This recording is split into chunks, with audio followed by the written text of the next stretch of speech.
Hello, welcome to Overdose and Chill Live.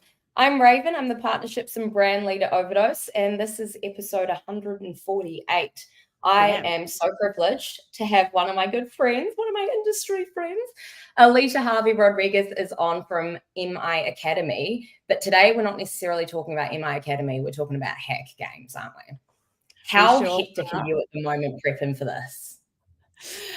There comes a point in planning any event where you just start dreaming about the event, as in like the little things that you may or may not have missed, waking up in cold sweats.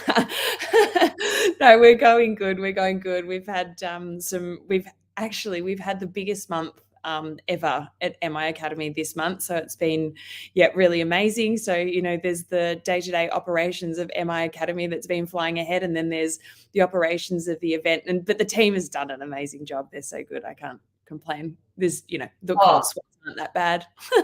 I can only imagine, like, honestly, it's we're just over a month out from the games. Yeah. And I said, like, if you're worried about anything to the team, like go and watch that Netflix series, like 7 days to go or something. It's that show about the world's biggest events. I'm like, we're fine. Like, we're all good.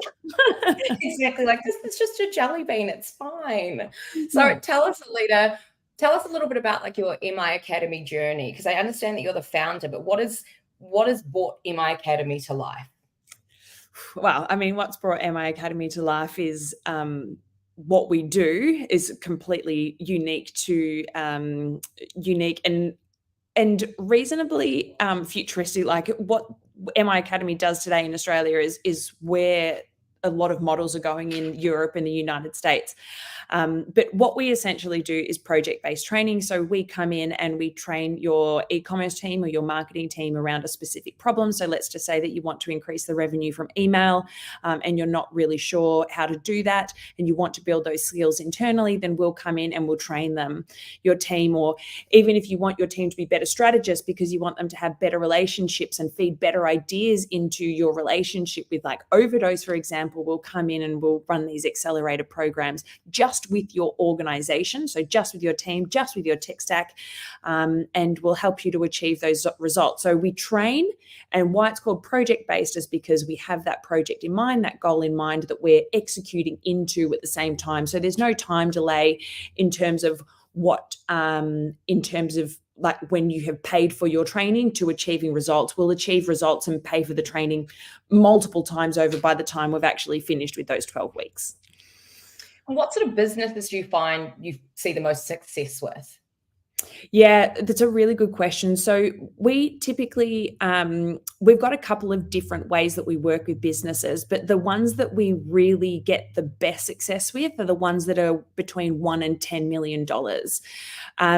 And then we've got programs like voice of customer programs, where we'll actually go and do the research on your customers and feed that back in. And that's kind of a $10 million plus type project that we'll do. And then we've also got customer journey mapping as well, which kind of sits at that $10 million plus. So yeah, we see the one that makes me the most happy and makes the team the most happy is that $1 to $10 million, because we make such massive changes in that business. The feedback that we get, and it's constant feedback of, you've made me passionate about my job again, when we're working with the marketing teams that are maybe stuck in their ways or need new ideas or need new frameworks to come up with new ideas. And it's just so rewarding. And if we could just get paid in people being happier at work, I'd be wrapped, but we can't. So we don't. 100%. And that's what we see all the time is, it's really difficult to ask for something that you don't know exists. And 100%. It's such an agile environment. Like, 1 second you think you have the finger on the pulse and then it's gone and there's a whole new concept or an entirely new solution or ways of working. And I think being able to work alongside something like MI Academy allows for you to be involved in their business physically. You're actually able to bridge that organization on the day-to-day logistics and the way that they operate. Yeah. Yeah, I think one of the things that makes us really unique is that we're one-to-one with you. And the other thing is we are project management specialists, and we're all trained in Agile, and we bring that element in because there's no point in feeding in new ideas. And this is what happens all the time. We have something called the CMO blueprint where we go and assess the business and find out what's really going on across all the different pillars of marketing. And usually most people are letting themselves down in their marketing maturity when it comes to project management. So we make sure that that's a really important part of what we do, and we've also got dedicated programs for it as well. I love it. And that leads me to ask about the HackGames. Obviously, you operate very similar to us in terms of filling that gap. What are people missing that's just not being provided for them at the moment, whether that's in like an education capacity, an events networking, relationship building, whatever it could be. It's about joining the dots. And I assume that that's naturally where HackGames has come from. Yeah, so there's a couple of things where HackGames has come from. So one, it's project-based training is really difficult to. We can't do a lunch and learn, right? It's not like we've got some kit to show you and we've got some tech to show you, and we can do that. So we needed to find a solution that we could bring together our industry partners, so like Overdose, and what we do at MI Academy into a collaborative environment. You know, we could have put together another conference, wouldn't solve that problem at all. So we came up with the concept of HackGames, where we could bring people together from the industry, show them and the leaders in the business how important it is to start thinking about building cross-functional teams and better relationships and collaborative relationships with your suppliers. And on top of that, the third thing is frameworks for ideation and innovation, because we know that most businesses love a brainstorm and have no idea or no processes to take it from an idea into something that's executed. And the frameworks that we have at HackGames allows us to do exactly those three things. Allows you to understand the power of building cross-functional teams and what you can get out of your business when you do that. How you should be building better collaborative relationships with your suppliers, because we are the beholders of knowledge, and I don't think there's enough collaboration there. And three is the frameworks for taking something from developing a conceptual idea, taking that through to execution and really feeling the benefits of that. It's exciting. It almost feels like a little bit Shark Tanky, you know, like where you're building these incredible ideas. Yeah, there's definitely Shark Tank elements, because at the end of the day, you pitch to a panel of judges, but this year we're actually doing something a little bit different. So the players won't actually know who the judges are this year, and we're bringing in a whole series of investors. And when those investors enter the hack room, they'll be given what we call hack bucks, and the hack bucks will be evenly distributed as a certain amount for our investors, and then our judges will have a larger amount of hack bucks plus the series of the judging criteria of 60 points for them to allocate to the winning teams. So you must put on the best pitch possible for every single person in the room, which of course then also lends itself to this unintended consequence of being really confident in a boardroom, which is a leadership skill that we all need to develop. Yeah, 100%. And it's interesting because I know that public speaking is apparently like the second most feared thing after death. And for someone like you and I, that obviously blows our mind because that's something that we do. And hey, we've got our downfalls. Don't get me wrong. You know, knowing that people are walking away with this confidence of, I was able to chat to this room of people that I deem as professionally above me, or someone that I can learn from and aspire to and get inspiration from, going in and having no idea who's going to sit in front of you and just, all right, we're taking the dive, and just making yourself do it is an incredibly valuable thing that a lot of people take away. Yeah, exactly. With the HackGames layout, like if you were to say you've got some retailers right now watching going, oh, I kind of get it, but like give me a bit more. What does the actual day look like? So if I've got an e-commerce manager watching this, how do they justify to their boss to get involved in the HackGames? How does it work? Okay, well, this year it's actually really easy. If you have, I'll give you a couple of different ways, right? But this year it's really easy. If you have volunteer days in your contract, you can use your volunteer day to come to play HackGames. So because this year we're hacking for heroes, so we've selected a number of nationwide charities who have or emerging charities who have very specific problems that we will be working to solve. So you can use a volunteer day, but not only should you justify it by that, if your boss is really struggling, they're like, well, this is my volunteer day, that's what's happening. But this is the clincher.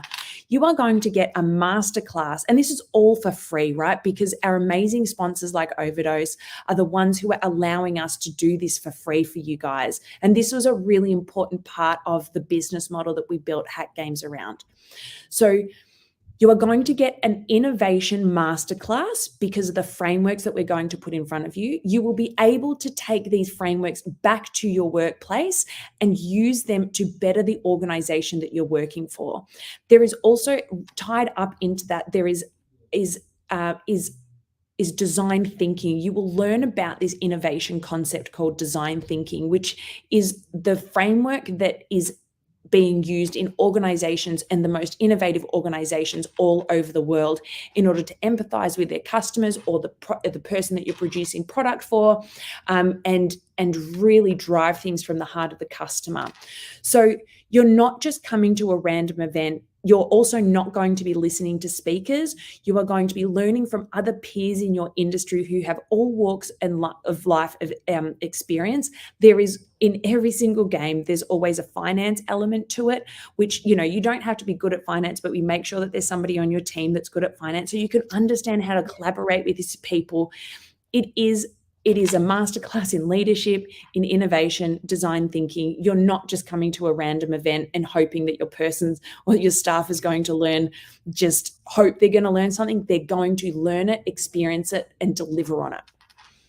I love it. So can they choose their teams? How do the teams work? So they go and apply. That's a good question. So you cannot choose your team, and the reason for that is because we get, as part of your application process, it takes about 2 minutes. There's a questionnaire that asks you about all of the different skills that you've got. And part of our promise is to teach you about the benefits of cross-functional teams. So we get everybody's assessment at what they're good at and put you in a team with people who have different strengths to you, so that you might be selected as the person who's the marketing maven for that team, or the finance nerd for that team, or the ops person for that team. So we build everybody in, and when we announce the teams, you are given the thing that you really shine at. So the team knows that, hey, we can turn to you for creative marketing ideas. And when we're developing this concept, we know that we're going to leave and allocate this task to you whilst you're working on finance, whilst that person's working on ops. So you really get to experience the full joy of so many different people with different experiences, backgrounds, and strengths. This sounds epic, because something that I hear often throughout retailers is the arguments between departments, all in digital. So, well, marketing won't let us do that because they're too busy. Yeah, well, if we don't count out the warehouse here, we're going to have problems. Those siloed effects where they're not communicating with one another. Yeah, what products are we going to choose for our campaign over the next 6 weeks? You should be collaborating with finance on that. How many teams do we see collaborate with finance? Oh, they're just the guys that pay the bills. No, they're not. They are the gatekeepers of all our data, and we should be involving them in our briefing sessions. 100%. And on that, who is best for the table? Is this an e-com manager, a marketing coordinator? How does that work? Who do you want there? Such a good question, and it's a myth that I want to bust. So typically when we first launched the concept, we got so many people who were security specialists applying because and developers, because they're like, hey, hacks, they're typically where you're developing a working product and we're the people to do it. Like, I'm really into it. I'm a super nerd. Love it. And we're like, okay, no, we need to do some education on the market to make sure that everybody knows that this is a hack that we're going to be lending from all people's skills. So if you're an e-com manager, if you're a CEO, if you're a general manager, if you're an operations director or a COO, if you're a CIO, if you're in finance, if you're in product development, if you're in buying, We want you to come and play Hack Games because all of your diverse skills make up a brilliant cross-functional team, and you'll learn from each other. And that's what we want. We want everybody. So it sounds like you're essentially making these like makeshift operational teams, and they're the ones that are executing. So how big are these teams? How many people are we able to draw from? Yeah, so each team will have 8 people on it. There will be, last year we started something new being the wild cards. So every year we take 48 people to play on the official teams, and then we have 8 people selected as a wild card, just in case somebody on the team gets COVID or, last year we were running at the, I say, risk of one of our players having a baby, and he let us know that. And he said, I'm coming to play, but my wife's due, so I might have to duck out. I'm like, dude, if you have to leave when your wife's having a baby, we will be cheering your ass out of that room. So yeah, I think the baby was born a few days later or a few days earlier or something like that, which was just amazing. So we're looking for everybody, and we are creating these operational teams that have 8 people in them. This is so cool. So it's a full day. Yep. If people are coming along and you're on a team, you're there for the full day and you're doing the presentations, you're right in the thick of it and everything like that. What's going on around that? Because I understand that you're doing a lunch out. There's also going to be a drinking opportunity, like networking, I should say, opportunity at the very end of it. What does that look like? Okay, so the day starts off at about 8:30 in the morning where we kick off. And we do have a small portion, there's an hour beforehand that happens about a week beforehand where you get your problem statement so that you can start thinking about some of the ideas that you might want to take into the games when you're developing your conceptual solution. And then, and just start to get a little bit more detail and have thinking time. So then you'll go into the Hack Arena, which starts at 8:30. This is happening in Melbourne. And each couple of hours will be dedicated to a different framework of innovation that leads you to the development of the final pitch and the solution. So it's a real progression. And it's called the games because there's different game boards that happen along the way that lead you through to developing your final concept and solution. Oh, okay, that makes sense because I'm thinking games and I'm just thinking competitive. Like it's going to be like, mind you, competitive, wild. Yeah, so it is the competitive part, but there's real frameworks that we give you, and they're the things that you can take back to the office, and they're the game parts that you're working on in order to get to that final competition element, which is the hackers market or the pitch session that happens. So at lunchtime, we will be launching a secret competition that will give you extra access to some hack bucks, and knowing that you need to score as many hack bucks as possible in order to win Hack Games. So you're going to be want to be in it to win it at lunchtime. And then at about 3 o'clock, 2:30, 3 o'clock, we'll wrap everything up. The whole room will change and it'll turn into a hacker's market. Then our investors will come through the door with their hack bucks, and it is up to you to start pitching to these investments to secure their hack bucks. Now, they might give you all of their bucks if you did a really good job, or they might give you 1 or 2 bucks. But make sure that you're putting on the best pitch possible in order to secure those all important investor hack bucks. Oh, this is so exciting. I'm looking forward to this. So I've read something about costumes as well. What's the go there? Okay, so every year as part of the pitching process, we bring in a massive costume box. I have like an insane love for costumes. I'm actually not surprised. I'm a professional dancer from a past life, so I just love any chance to put on a costume. I'm there for it. So if anybody has a dress up, hi, I need an invite. But we have this big box of costumes that, funnily enough, keeps getting added to every single year. So beautiful. Downstairs from where we host the hack is a spotlight store. So the teams will often go down there and see what other costumes that they want to bring in. And so our costume box is like started off like this, and now it's about this big. It's huge. So you want to. There will be an extra prize for the best stand. So who had the best hack pitch section, and part of that is putting on dress ups and costumes. Like in previous years, because we go for the straight pitch, we had people acting things out as part of their pitch. We had somebody, it was so cool. Last year we had a team that was doing a live cross for a news report that was just so good. So the team had secured PR for part of their marketing pitch, as part of their marketing pitch. Cool. And it just gets so wild, so creative, and so fun. So it really is like all bets are off. You can go, sky's the limit, get wild, be above and beyond, or keep it simple, keep it minimalistic, straight, punchy, and impactful. It's essentially up to the team. Right. That's exactly right.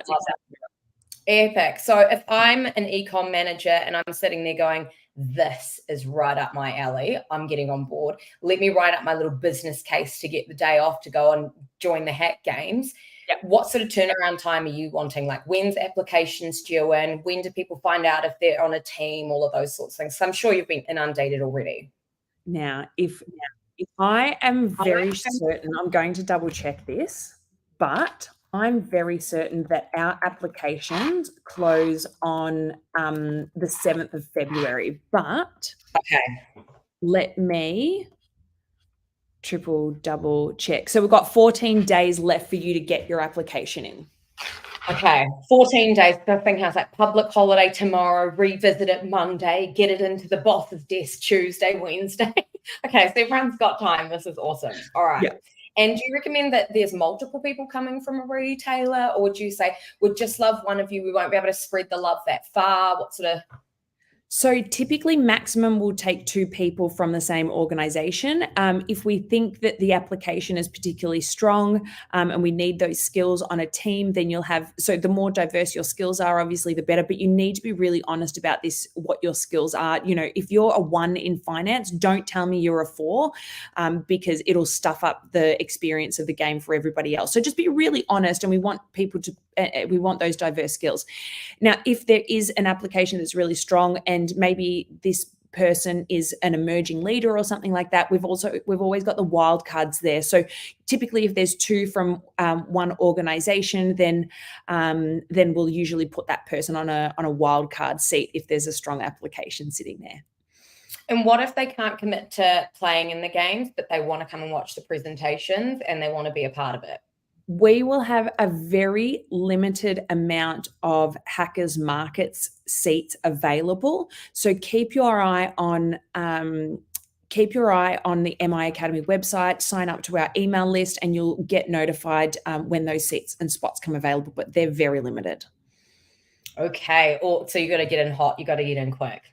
Yeah. Or if one of your suppliers is sponsoring, they've got a few tickets that they might be able to allocate to you. Yes, we do. Yes, we do. Oh, this is so exciting. I'm really looking forward to this. Kicks off February 28th. You've got to get yourself involved in your application in the door for the 14th. We've got 14 days, 7th of Feb. That's the cutoff. Yeah, if the 7th is 14 days away, but it's definitely 14 days away. Something like that. We'll figure that out from there. Not mathing right now. Yeah, so let's just say you put in your application and you only fill out the first part of the form. So where there's 2 parts of the form, part 1 is on the main landing page. If you put your details in there and you can't go ahead and fill out the rest of it yet because you don't have approval, we'll keep sending you reminder emails to come back and fill those out. So don't worry, we'll keep you informed along the way to make sure that you do come back and finish that within the next couple of weeks. Amazing. Before we wrap up, if there are any questions, if you're watching live and you've got some questions for Alita around the HackGames or perhaps even MI Academy, just drop those into the comment section and we'll jump to those. But where's the best place for us to kind of track and follow what's going on? Because I know you'll be hyping this on the likes of social channels. Is LinkedIn the place to be? Is it just your website? Yeah, so a couple of places. So you can go to any one of our social channels, LinkedIn or Instagram are the ones that, and Facebook we're most active on. And then also on our website at miacademy.com.au. And then if you go to our events tab and look for HackGames 2024, you'll find the landing page there. But even if you go to Google and type in MI Academy HackGames 2024, you'll find us right there.